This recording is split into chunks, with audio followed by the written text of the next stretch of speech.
presentation by our distinguished panelists. And first in the series is General Vijay Kumar Singh, Param Vishesh Seva Medal, Ati Vishesh Seva Medal, Yudh Seva Medal. VK Singh was commissioned in RAJPUT, Chindi, and later commanded the same battalion. Among many distinguished appointments, finally he reached the pinnacle and was the chief of army staff. Post-retirement, he joined the politics and represented Ghaziabad constituency twice and had been Minister of External Affairs and now Minister of Surface Transport and Highways. During the war, he was responsible for the training of Mukti Vahini, was part of the number of special missions, and contributed to his battalion getting as known as Belonia. He'll talk about the run-up to the war. Over to General VK Singh. It's a pleasure to be amongst you, of you whom I recognize, who have at some point or the other served together. And let me also use this opportunity to convey event. I would start by page 50 years back. All who took part in this war, both in the East and the West, each one performed well. And may I also make a small request from all the veterans. When you start recounting 50 years, you do delve into a lot of things that you have undertaken. Some which meet the historical records, some which you have never shared with anybody else earlier. And there are some which you feel were your personal bravery, personal issues. I think in all this, when we narrate, it will always be good to hold back a few things which some people might start commenting on for whatever reason it is there. And one of the best definitions of being politically correct that I heard was to hold shit from the clean end. I think we can strive for that. The two-nation theory on which the division of the subcontinent took place started showing cracks where East Pakistan was concerned right in the beginning. In 1950, there was a popular language movement. Subsequently, on cultural issues, there were riots in 1964. And in 69, on election issue, there were major protests and mass protests in East Pakistan. The demand always was that don't treat us separately. If Pakistan is one, then East and West must look like one. And elections must result in whosoever is dominant as whole Pakistan. So in the 69 mass protests, it led to, towards the end, it led to even Yahya resigning. And it is 70 when the elections took place. East Pakistan Awami League, it got 167 out of 169 seats in the Legislature Assembly in East Pakistan, and a near absolute majority in 313 seats of the National Assembly. This is where the problem started brewing up. And in West, most of the seats which were there were won by Socialist Pakistan People's Party. Bhutto was the leader of this. And now the demand started from Sheikh Mujibur Rahman to say that, look here, we are majority holders and we must hold power. Not acceptable to Bhutto, who raised many objections. Sheikh Mujibur Rahman presented a 6-point program endorsing Bengalis' right to govern.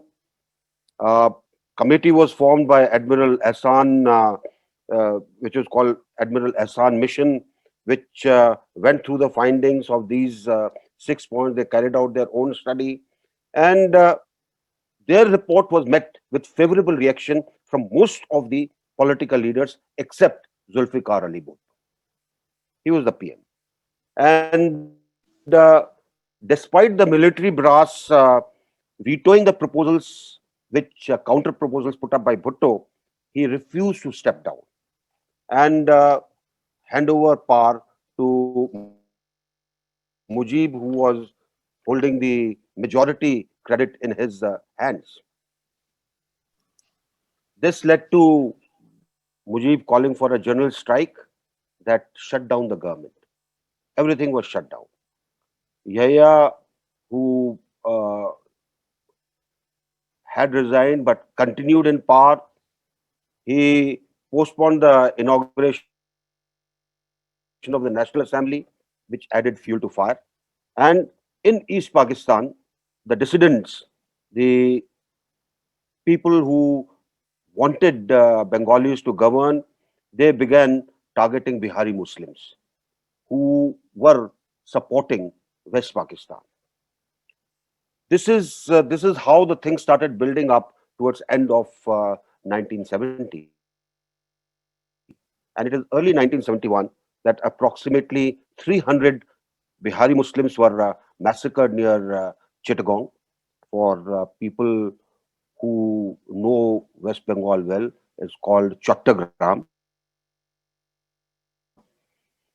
And this gave the handle to the government in the West to deploy the military under Tikka Khan on 25th March to suppress the dissidents.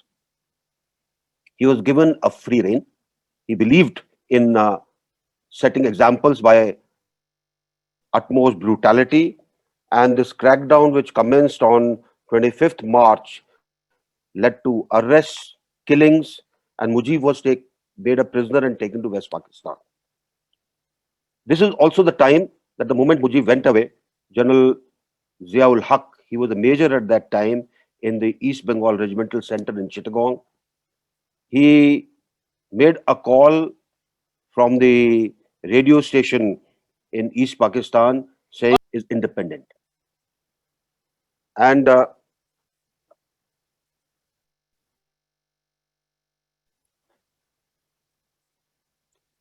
crackdown was not only against people, there was systemic massacre of intellectuals that was carried out.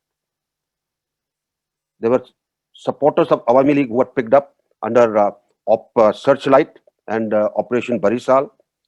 And this is what led to, it is in April 1971 that Awami League leaders formed a government in exile at Badyanthala of in the Badyanthala of Meherpur. People from East Bengal Regiment who were in the center at that time, after Zia's call on 26th of March, they had started getting out of East Pakistan so that they can escape the crackdown that was occurring, and they came and took shelter in India. So almost 10 million refugees who came to India. Their camps were established in West Bengal, Bihar, Assam, Meghalaya, Tripura, and I have seen these camps, if I can call it. People were coming in, whatever them. Uh,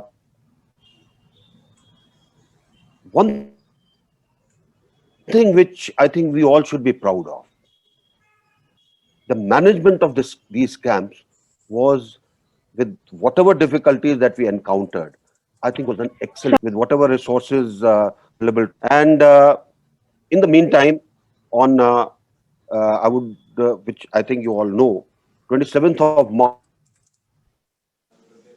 in Rajya Sabha, the then Prime Minister Indira Gandhi gave a statement saying a wrong step, a wrong word can have an effect entirely different from one which we all intend. Because after 25th, there was an uproar in the political circles in India. And in Rajya Sabha on 27th, there was, everybody was demanding that we should go and protect people who are being persecuted in East Pakistan. She laid this caution on 27th of March.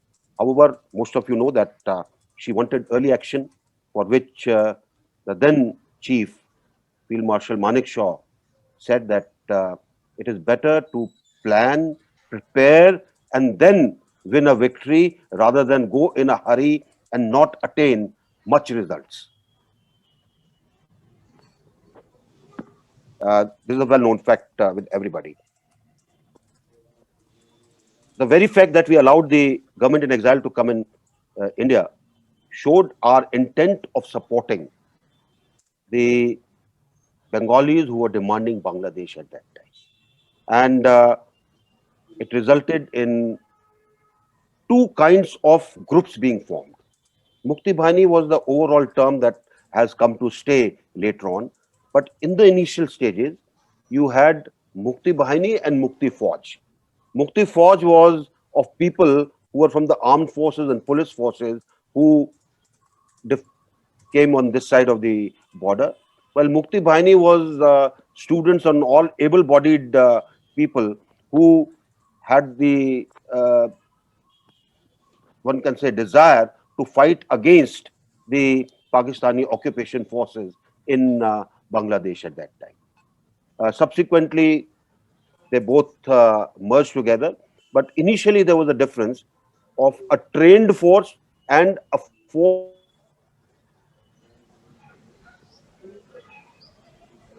that had to be trained to military norm so they could go and fight for which they had come out of East Pakistan.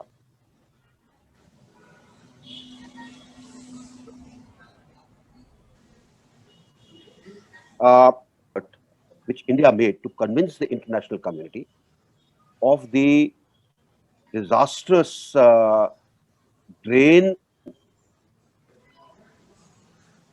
on India's resources by the people coming this side of the border. It was a major issue.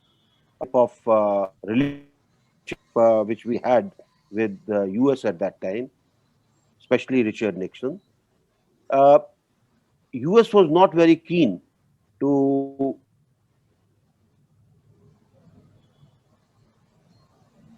assist in looking at of, and this is again we should take it as an achievement that as a nation we were able to put forth our case very strongly, and that's something which is which as part of this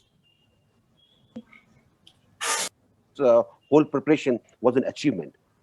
I don't know how many of you know that we also had the Americans flying in grains and rations and tentage for all these camps in the Northeast.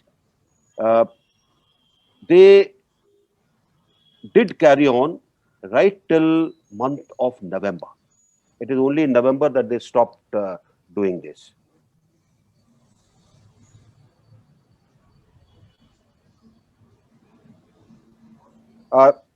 August 7th, there was a signing of Indo, which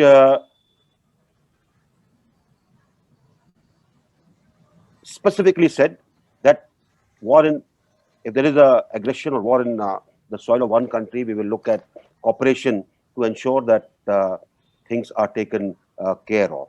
This was a counter to ensure that we can take on the type of pressure US was exerting, and this diplomatic effort also deserves accolades in the preparation that went on.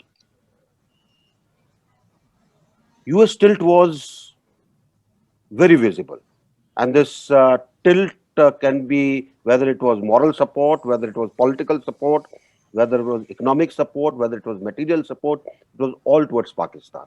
And I attribute it not only to what was the nature of Richard Nixon and his advisors, but it is also right from Centro days, Pakistan has been able to create a good lobby for itself in the pandemic. And that is what made a difference. It still makes a difference. Somehow India, because of its non-aligned stance, because we didn't want to be seen leaning in any direction, we missed out on this kind of creation of a support base for ourselves. And that is how you find that US also dispatched its 7th Fleet to deter us. There were a lot of things about the overall operational thing which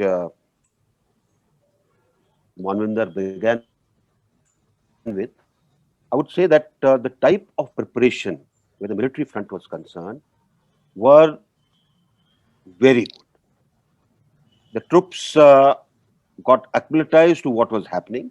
The troops trained for any future scenario that may occur. And each and every formation that was earmarked for the areas on the border had their tasks cut out pretty well. There was also a fair amount of, one can say, surprise and deception in terms of how the troops were deployed, what was to be done, what was to be opened up. And that is why you find that initially, after the crust was broken, we met with great amount of success. Now, with this, uh, I'll only say that this war needs to be remembered as a war in which maneuver was carried out on foot, and we achieved a victory which is unparalleled in military history. Thank you very much. I'll stop at that. Thank you, sir.